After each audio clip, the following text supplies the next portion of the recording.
Hi guys, Chris from the Ultimate Recycler. Today we're starting on a cleanup job. Just something that I do. It's a good video to show you in that a lot of people like treasure hunting and fossicking through things for finding some value.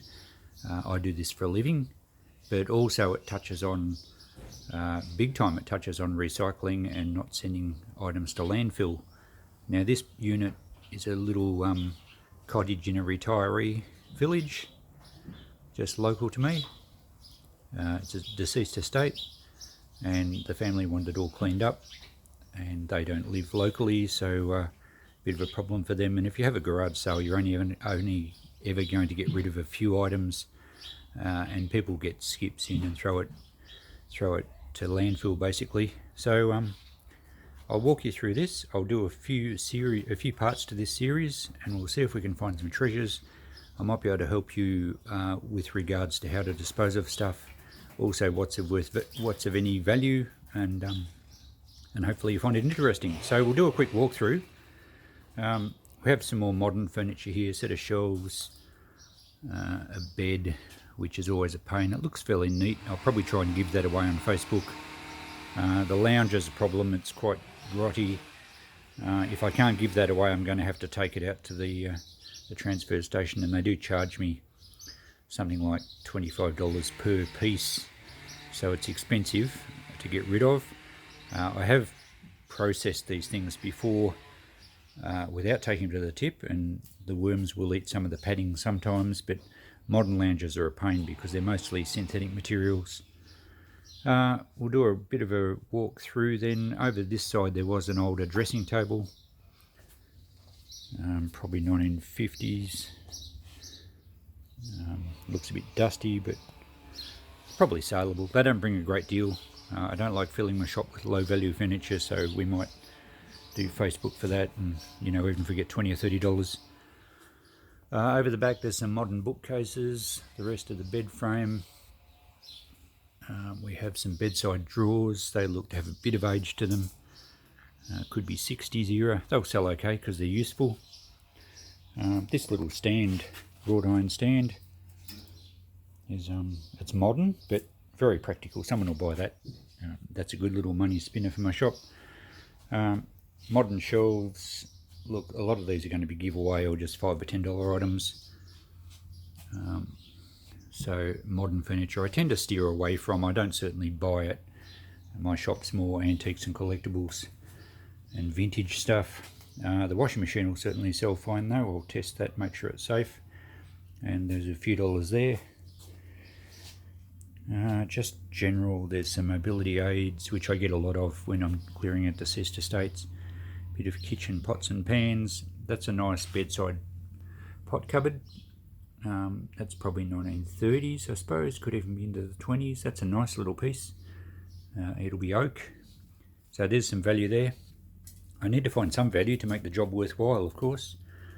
A box of assorted sundries. Coat hangers I usually give away. Little child's rocking chair, cane rocking chair is nice, that'll sell. There's going to be a bit of e-waste, electronics gear, which I deal with anyway. Some wire racks. What else do we have in here? Can't see much value in here at the moment. I should point out that this deal, usually we buy complete house lots, and we can pay many thousands for good stuff. But I did a quick scout through to quote the guy on this deal, and they did want everything gone and all cleaned up. And basically it's a situation of I'll do it for what I can salvage, so no money changes hands. There's going to be a fair bit of work, but hopefully I can make enough money out of it to make it worth my while. Into this back room here, there's a table and it looks like a desk upside down on top of it. Exercise equipment that most people buy, use once and never use again. We have that looks like a Weber barbecue. I think the top's underneath. Now some of those Weber barbecues can bring pretty good dollars these days. I'll do some checking on that. The base of a table, some great big white shelf units.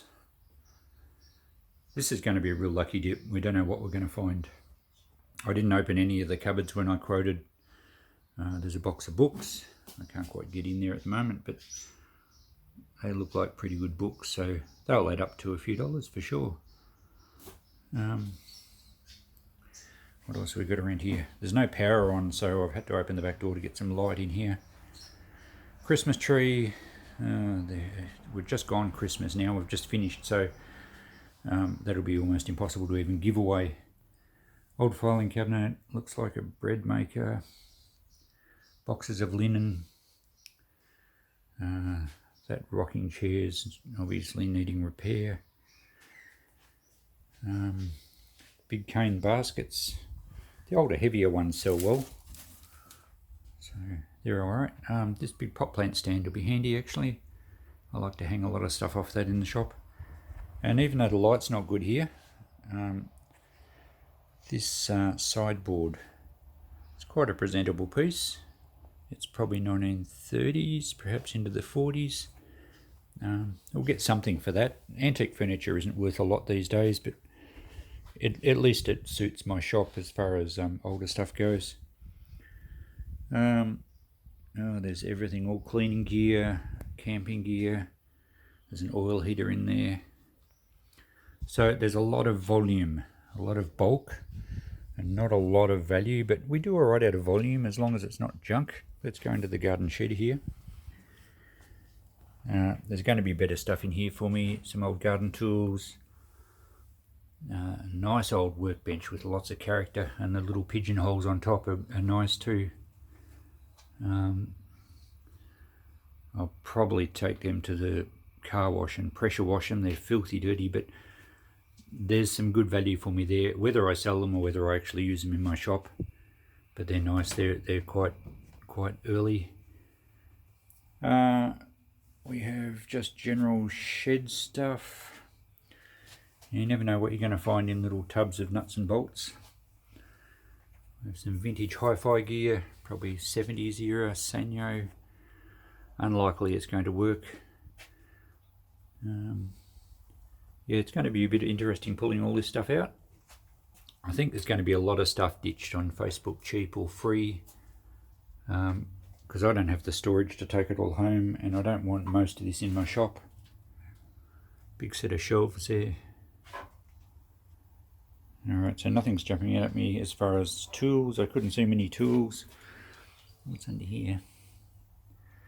So there's mystery bags full of stuff. Who knows what's in this suitcase? Probably a bit of wildlife. Oh, it might be a set of bowls. Yep, lawn bowls. And this little toolbox is pretty well empty and it's rusted out, so there's not going to be a lot of value with tools. But I do like this workshop bench. And I do like the pigeonholes. There's a little bit of stuff in the backyard. There's also some stuff under the house. Not sure what. But I'll have a bit of a scrounge under there at some stage. And down this other end, there's a couple of ladders. There's a cute little pot plant stand that's quite saleable. And that's a really nice old tin hat box. A bit rough, but a good little piece. So there's going to be a bit of older stuff around here. Birdhouse, part of a fire set. Let's hope the rest of it's there. Alright, so that'll do for the walkthrough. I'm going to start by dragging some modern stuff out, photographing it and putting on Facebook today. Some of it will be free, some of it will be just cheap enough that someone will want it. And I just got to sort of make as much as I can for the time I put in. There's certainly going to be a lot of hours of just sorting and processing stuff of little value. But you know, the washing machine might pull $100, maybe $200. That little pot cupboard's the best piece of furniture I saw. I would be thinking $100 for that without any problems. So I'll hop to it. Look out for part 2. I'll see if I can show you something interesting. Thanks for watching.